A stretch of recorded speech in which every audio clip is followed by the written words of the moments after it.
Live డెలివరీలు పెడుతున్నారు చూసారా మీరు నెట్లో, లైవ్ డెలివరీలు లిటరలీ. ఏమైంది వీళ్ళందరికీ అనిపిస్తుంటుంది నాకైతే.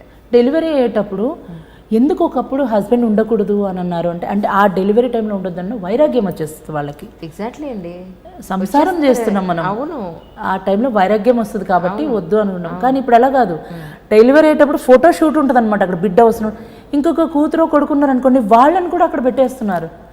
అసలు టోటల్గా విరుద్ధం ఇది, ప్రకృతి విరుద్ధం మొత్తం.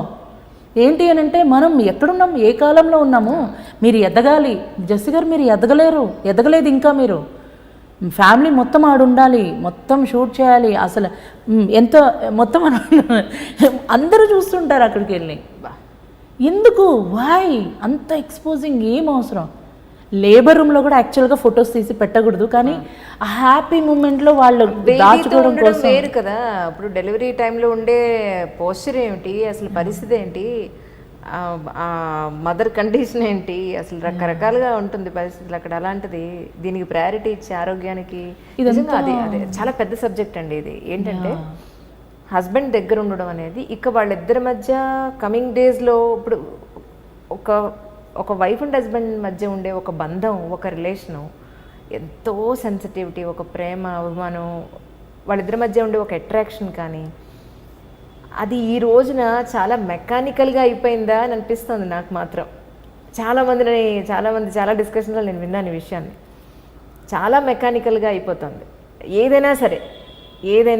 అది ఒక టచ్ అనేది కానీ, అక్కడ ఒక ఫీల్ అనేది అసలు ఎక్కడ మనకు కనిపించట్లా. మేబీ వీళ్ళకి 10 మందితో పరిచయాలు కావచ్చు, వాళ్ళకి 10 మందితో పరిచయాలు కావచ్చేమో నాకు తెలియదు, కానీ బట్ సెన్సిటివిటీ మాత్రం మిస్ అయిపోతుంది ఆల్ ఓవర్గా. అది మదర్ పిల్లలకి అవనివ్వండి, తల్లి పిల్లలకి అవనివ్వండి, బ్రదర్స్ సిస్టర్కి అవనివ్వండి, హస్బెండ్ వైఫ్కి అవనివ్వండి. బట్ టోటల్గా అయితే ఎక్కడో కొంతమంది ఉంటున్నారు మహానుభావులు, అక్కడే మాత్రం కనిపిస్తుందేమో అని అనిపిస్తుంది నాకు. కొంతమంది దీనివల్ల అడ్వాంటేజెస్ డిసడ్వాంటేజెస్ అంటే, నిజానికి నేనైతే హస్బెండ్ నొప్పులు వచ్చే వరకు ఉండే ఎక్సర్సైజ్ చేయించడం దట్స్ ఓకే, బట్ బిడ్డ వచ్చిన టైంలో అవసరం లేదు అని అంటాను. ఎందుకంటే నేను చూసాను కళ్ళారా, హస్బెండ్స్ ఇలా పడిపోతూ ఉంటారు అక్కడికక్కడ, ఆ రక్తము, ఆ బ్లడ్ బ్లీడింగ్ అయ్యేటప్పుడు అదంతా. ఆ టైంలో వద్దు, బిడ్డను తీసాక చూడడంలో రండి అంట. ఎందుకంటే ఆ వైరాగ్యం ఒకసారి వచ్చిందంటే మీరు అన్నట్టు చాలా సెన్సిటివ్ అండి ఇదంతా కూడా. అందుకనే బట్ ఇక్కడ ఏమైపోయినాయి అంటే, మన దగ్గర ఎంత ఓపెన్గా ఉంటే అంత పాష్ అనమాట, కార్పొరేట్ స్టైల్. అది మీకు తెలీదా? నన్ను చాలామంది అనేవాళ్ళు, నేను ప్రెగ్నెన్సీ టైంలో చాలా ఒకసారి ఏదో పెయింట్ హౌస్లో ఉంటాం, ఇబ్బంది అయిపోయింది, ఒక్కసారి స్లీవ్లెస్ వేసుకొని ప్రెగ్నెన్సీలో ఆసనాలు చేస్తుంటే బాబు ఒక ఫోటో తీశాడనమాట. అదొక్కటే ఉంది. అందరూ అనేవాళ్ళు, మీరు పాష్ అవ్వాలండి, పాష్ అంటే ఏంటి అని అడిగా. అంటే స్ట్రెయిట్ హెయిర్ చేసుకోవాలి, తర్వాత ఏంటి ఎక్స్పోజింగ్ ఎక్కువ ఉండాలి, అది పాష్. అది ఉంటే ఓ మీరు కూడా కార్పొరేట్ స్టైల్లో ఉన్నారని. ట్రెడిషన్ చాలా ఇంపార్టెంట్. మన మూలంని ఎప్పుడు మర్చిపోకూడదు. అఫ్ కోర్స్ ఇది మా ఇష్టం, మా privacy, who are you to ask అని అన్నవాళ్ళు కూడా ఉన్నారు. అడగడం లేదు ఎవరిని, చెప్తున్నాము అంత ఎక్స్పోజింగ్ అవసరం లేదు. అదే ఎక్స్పోజ్ చేసిన తల్లులు డెలివరీ అయినాక ఎన్ని కాంప్లికేషన్స్ పిల్లల గురించి, నా పిల్లకి ఇట్లా అయిపోయిందని. కరెక్ట్, నువ్వు చేసావు, కర్మ ఫలితం ఉంది కదా. మరి ఎక్స్పోజింగ్ వద్దు. ఎంత క్లోజ్డ్గా ఉంటే అంత బాగుంటుంది, అదే ఉండాలి కూడా. పిల్లలకి ఒకప్పుడు అమ్మమ్మ వాళ్ళు ఏమన్నా అలా చేశారా? అసలు మన కల్చర్ని మనం మర్చిపోతే ఎలాగా? అవన్నీ కూడా ఇంపార్టెంటే. మనకన్నా అదర్ కంట్రీస్ వాళ్ళు మన కల్చర్స్ని బాగా ఫాలో మనకి ఏమైందంటే అటు వెస్ట్రన్ ఇటు ఇండియన్ రెండు ఇదైపోయి మధ్యలో ఉండిపోతున్నాం. అది వెస్ట్రన్ కల్చర్ని నేను రాంగ్ అనడం లేదు, వాళ్ళ దానికి అది బాగా సరిపోతుంది. క్లాసెస్లో కొంతమందికి చెప్పినప్పుడు గాజు లేకపోతే వాళ్ళందరూ నార్మల్ డెలివరీ అవుతున్నారు కదా అన్న. ఒక్కొక్కరు బాడీ తీరు ఒక్కొక్కరు ఉంటుంది. ఇది కూడా కొంతమంది కరెక్ట్ కాదు అని ఉంటుంటారు. కాదు, కానీ కరెక్టే, ఇదే కరెక్ట్. ఇది ఒకసారి అయితే ఒక ఇంటర్వ్యూ జరుగుతున్నప్పుడు ఒక డాక్టర్ నన్ను తిట్టేశారండి, అందరి ముందు పట్టుకొని. నేను ఇలాగే నవ్వుతూ ఉన్నా. తిట్టేశారు ఆవిడ. ఏమన్నారంటే, మేము లక్షలు పోసి గైనకాలజీ ఇవన్నీ మేము చేస్తే నువ్వు ఏదో చైల్డ్ బర్త్ క్లాసెస్ అని నువ్వు చేస్తున్నావు, కానీ ఎందుకు అందరు నీ దగ్గరికే వస్తున్నారు? వీళ్ళు తిట్టేసేసారు. తిడితే ఏం చెప్పలేదు, నేను నవ్వాను అంతే. నవ్వి ఊరుకున్నాను. ఏంటి అని అంటే, నేనేమి వెళ్ళిపోయి ఆపరేషన్లు లేకపోతే నార్మల్ డెలివరీస్ నేను దగ్గరుండి సపోర్ట్ చేస్తాం, కానీ బట్ చైల్డ్ బర్త్ ఎడ్యుకేషన్ చాలా చాలా ఇంపార్టెంట్. ఒక ప్రెగ్నెంట్ తన ప్రెగ్నెన్సీ గురించి ఏ నెలలో ఏమవుతుంది, ఏ నెలలో కూడా కాదు, ఏ వారంలో ఏమవుతుంది. ప్రెగ్నెన్సీ అంటే 40 వారాలు, 280 రోజులు. ఆ 280 రోజులు ఏం జరుగుతుంది అనేది, తన శరీరంలో ఏం జరుగుతుందనే తను తెలుసుకోకపోతే ఎట్లా? బిడ్డ కదలడం లేదు, సిజేరియన్ ఆపరేషన్స్ చేయట్లేదు, సర్జరీలు ఏం చేయట్లేదు కదా. ఇలా చేస్తే మీకు మంచి జరుగుతుంది, ఇలా చేస్తే అదొక mental condition, peace of mind కోసము, లేదా మీ మనసుని మీరు కంట్రోల్ చేసుకోవడం కోసము జర్నీలో చేయాలి, మీ వైపు నుంచి తెలుసుకోవాలి. కొంతమంది డాక్టర్లు చాలా అప్రిషియేట్ చేస్తారు, మా భారం అంతా తగ్గించేస్తున్నావు కదమ్మా నువ్వు అని. కరెక్ట్ అది. ఎందుకంటే లేకపోతే ఈ గూగుల్ ఫస్ట్ ఏం చెప్తామంటే అండి, క్లాస్కి రాగానే జాయిన్ అయ్యే ముందు రూల్ ఉంటుంది. ఏం రూలు? Stop browsing. ఎందుకంటే వాళ్ళు చూసేది ఏంటి తెలుసా అండి, అందులో నెట్లో కొట్టేయడమే. అదే నిజంగా జరుగుతుంది అనుకుంటారు. బుక్ నాలెడ్జ్ వేరు, ప్రాక్టికల్ నాలెడ్జ్ వేరు అనే విషయం వాళ్ళకి తెలియదు. వాళ్ళ శరీరం తీరు వేరు. ఎక్కువ మనకి నెట్లో దొరికేదంతా కూడా పాశ్చాత్య దేశాలతో ఎక్కువ దొరుకుతుంది. అండ్ ఈ మధ్య ఇంకోటి అయిపోయింది, ఒక డెలివరీ ఎక్స్పీరియన్స్ అని అనుకోండి, వెంటనే యూట్యూబ్ పెట్టేస్తారు. ఒక యూట్యూబ్ ఛానల్ అవుట్ చేసి నేను ప్రెగ్నెన్సీ గురించి మీరు ఏం తినాలి, ఎలా చేయాలి మొత్తం నేను చెప్తాను అని అంటుంటారు. వాళ్ళ ఎక్స్పీరియన్స్ వాళ్ళు చెప్తున్నారు. జనాలు వేలకు లక్షలు ఫాలోవర్స్ అని, వాళ్ళకి ఫాలోవర్స్ కావాలి, దాని నుంచి డబ్బులు, ఫేమస్ అవ్వాలంటే ఇవన్నీ చేయాలి అని. బట్ అది కాదు, అది కానే కాదు, అట్లా కాదు ఫాలో అవ్వాల్సింది. ప్రీనాటల్ యోగా అన్న, చైల్డ్ బర్త్ ఎడ్యుకేషన్ అన్న, ఆ ప్రెగ్నెన్సీలో 4 క్లాసులు చెప్పడం కాదండి, 9 నెలలు వాళ్ళతో పాటు ప్రయాణం చేయాలి. వాళ్ళకి ఏ రోజు పొద్దున బాగానే ఉంటారు, సాయంత్రం గల కాంప్లికేషన్ స్టార్ట్ అవుద్ది. You should be ready at any time. Like నిజం చెప్పాలంటే ఆర్మీలోనే కొన్ని టైమింగ్స్ ఉంటాయేమో కదా ఒక్కొక్కసారి, బట్ ఇక్కడ అట్లా ఉండదు. అర్ధరాత్రి ఫోన్ చేసి నొప్పులు వస్తున్నాయి నేను ఏం చేయాలంటారు. అది నిజమైన నొప్పియా లేకపోతే ఫాల్స్ పెయిన్సా తెలుసుకోవడానికి కషాయం తాగమంటాం. అది తాగి చూడమ్మా ఇప్పుడు. ధనియాలు, సొంటి, జీలకర్ర, కొంచెం బెల్లం అంతా వేసుకొని కషాయం లాగా చేసుకుని తాగి చూడు. దొంగ నొప్పులు అయితే అంటే ఫాల్స్ పెయిన్స్ అయితే ఆగిపోతాయి, ట్రూ పెయిన్స్ అయితే కంటిన్యూ అయిపోతుంది, డైలేషన్ స్టార్ట్ అవుతూ ఉంటుంది. ఇదంతా ఎడ్యుకేషన్ చెప్పాలి ముందే వాళ్ళకి. కొంతమంది ముసలి వాళ్ళు ఉంటారు, మా కాలంలో ఏం చేసామని మేము డెలివరీలు అయ్యాము, ఈ కాలంలో ఈ క్లాసులు అంటే ఏమన్నా అవసరమా, డబ్బులు కట్టి ఎందుకు, ఈ వీడియోలు చూసుకుంటే అయిపోతుంది కదా అని అంటారు. కరెక్ట్, ఆ కాలంలో వాళ్ళు చెప్పింది కరెక్టే, కానీ ఆ కాలంలో ఒకరు ఇద్దరిని కనలేదు. ఆ కాలంలో చాలా ప్రమాదాలే ఎక్కువ జరిగాయండి. వాళ్ళు ఏం చెప్పేవాళ్ళంటే, ఇప్పుడు పాత సినిమాలు చూడండి, తల్లి బాగానే ఉంది బిడ్డకు ప్రమాదం అయిపోయింది, బిడ్డ చనిపోయింది, లేదా బిడ్డ బాగుంది తల్లి చనిపోయింది. ఇప్పుడు అవి లేవు. ఒక రకంగా మెడికల్ ఒకటి ప్లస్ ఇదేంటంటే ఎడ్యుకేషన్ కూడా వచ్చింది కాబట్టి.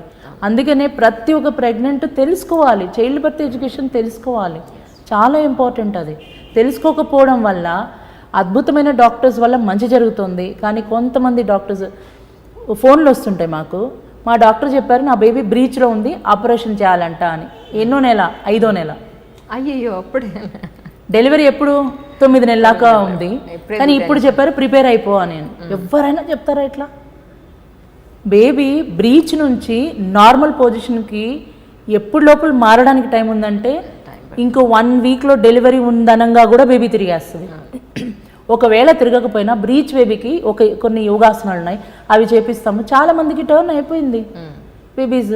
ఇదంతా ఎడ్యుకేషనే. ఇది తెలుసుకోకపోతే ఎట్లా? యాపిల్ తింటేనేమో పిల్లలు తినకూడదంట, తింటేనేమో కొబ్బరి బోనం కూడా. కొబ్బరి బోనం తాగితే పిల్లలు గుండుతో పుడతారు, జుట్టు ఉండదు అని పక్కింటి డాక్టర్లు శాస్త్రజ్ఞులు చెప్పినవి ఇవన్నీ కూడా. అరటి పండు తినదని కొంతమంది రకరకాలుగా ఉంటాయి. నిజంగా వీళ్ళలో నమ్మకాలు ఏంటో చాలా ఉన్నాయండి ఇవన్నీ కూడా. ఎన్ని రకాలంటే నేను అందుకే చెప్తాను, ప్రెగ్నెన్సీ రాగానే మీ పక్కనున్న సైంటిస్టులు ఎక్కువ మంది కనెక్ట్ అవుతుంటారు, జాగ్రత్త. అంటే పక్కింటి వాళ్ళు, ఎదురింటి వాళ్ళు. నిన్న కూడా ఏదో విషయం చెప్పినప్పుడు ఆ అమ్మాయికి మెసేజ్ పెట్టాను అనమాట, ఎవరైతే ఇది చెప్పారో ఆమెతో నాకు ఒకసారి మాట్లాడించమ్మా అని. ఒక్క ప్రెగ్నెన్సీ ఎక్స్పీరియన్స్ అయిపోతే ఎక్స్పర్ట్ అయినట్టు కాదు, ఒక ప్రెగ్నెన్సీ ఎక్స్పీరియన్స్ అయిన అంతే. బట్ ఇంతమంది డిఫరెంట్ మనస్తత్వాలు, డిఫరెంట్ శరీర తత్వాలు ఉంటాయి, వాటన్నిటిని తెలుసుకోవాలంటే టైం పడుతుంది. దీంట్లో మాత్రం జయంత్ మేడం నాకు చాలా విషయాలు నేర్పించారు. అండ్ ప్రాణాయామ నేర్పిస్తాము. ప్రాణాయామ అనేది బ్రీదింగ్ అనమాట. ఆ బ్రీదింగ్ తల్లి చేయడం వల్ల లోపల పెరుగుతున్న బిడ్డకి లంగ్ కెపాసిటీ బాగా డెవలప్ అవుతూ వస్తుంది.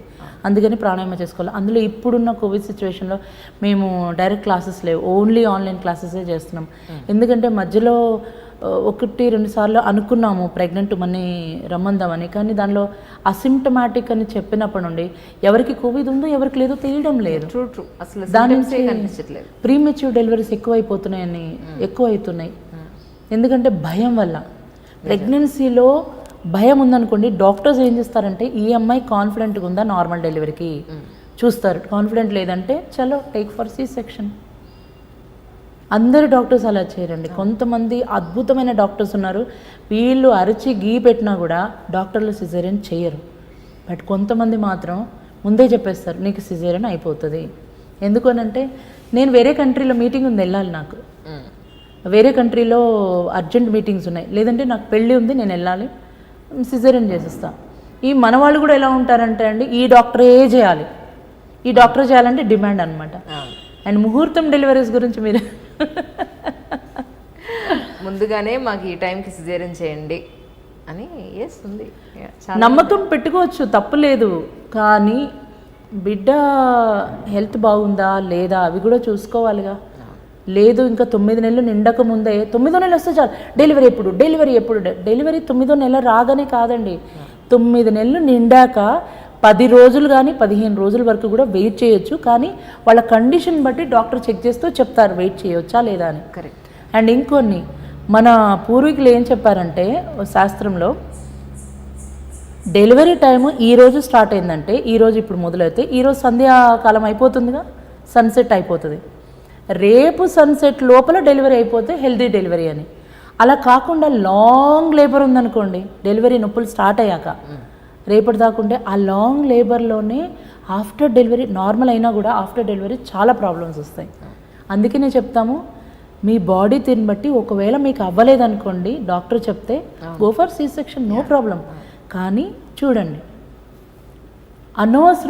అనవసరంగా ఒంటి మీద కత్తి పెట్టకూడదు. అలా చూసుకోకుండా మీరు చేయండి, బాగుంటుంది అని. అందుకని ఆఫ్టర్ డెలివరీ ఏంటంటే ఆ బిడ్డని ఎలా కేర్ తీసుకోవాలి ఇవన్నీ కూడా ప్రెగ్నెన్సీ మాతృత్వ క్లాసెస్ అంటాం అనమాట. దానిలో ఇవన్నీ కూడా చేస్తుంటాం. For more videos, please subscribe to iDream. Hi, this is Sai Kripa, strength coach. For more videos, please subscribe to iDream. And more videos, please subscribe to iDream Media. Hi, I'm Sirisha Reddy, fashion designer.